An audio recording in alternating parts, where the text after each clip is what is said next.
Guys, may kakaiba na namang refreshment drink sa India na may kasamang sibuyas sa taas. Oh my God! Ano na naman to ginagawa ng kalahi ko? Okay? Naglalagay siya ng something powder yan sa jar na gold. Okay? More powder.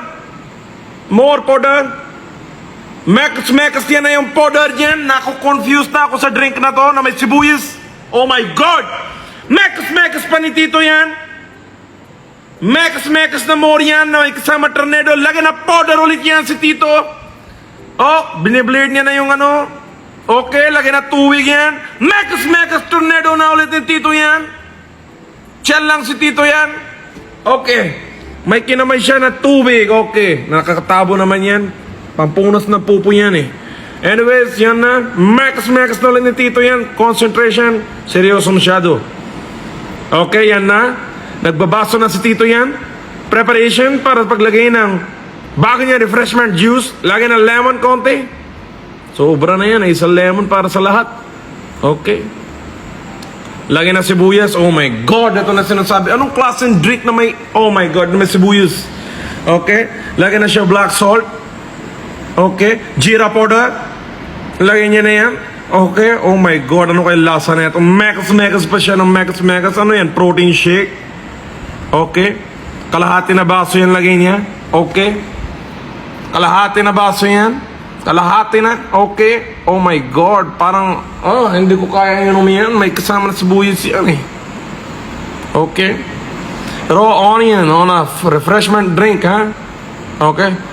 Lagay na ulit na jeera powder yan. Salt na black. Okay. Lemon. Squeeze na yan. Isa baso lang, Tito. Okay. Sa lahat daw. Sige. Nice one, Tito. Panibago na namang refreshment drink sa India na may halong sibuyas. Okay. More powder. Salt powder. Okay. Lemon. Squeeze na ulit. Sobra na yan eh. Tama na, Tito. Tama na. Okay. Yan. Pudina paste. Okay. Oh my God. Anong klaseng drink yan? Sobra na spicy, salty. Lahat ng feeling. Mafe-feel mo na yan sa drink na yan. Mekas na ulit si Tito yan sa drinks na yan. Yun. Mekas na. Yun. Oh my God. Anong klaseng drink to, Tito? Para na diretso hospital yan, ah. Hindi na detoxing yan. Immortality na yan, immortality. Kung sino nakakainom yan, immortal na. Yun na, kita niyo sibuyas, tumataas na. Oh my God. Tapos nalagyan pa yata ni Tito mamaya yan. Sobra na. Sobra na yan, Tito. Tama na. Sobra na. Okay, jeera powder na naman. Sobra na dami powder yan, ah. If you drink it, you become immortal. It means you can drink anything in the world. If you drink this drink, it will make you immortal. It's either nalalakas ka or hihina ka. Yan, nalagyan niya ng sibuyas. Inom na. Pare, inom na. Inom na for immortality. Isa pa, inom na pare for immortality. Nandyan yung pinsan ko, sobra na immortal yan. Yan pa yung isa ko, Tito.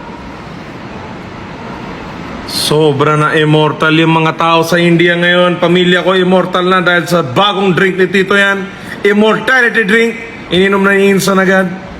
Lagyan na sibuyas si Tito yan. Mas marami sibuyas.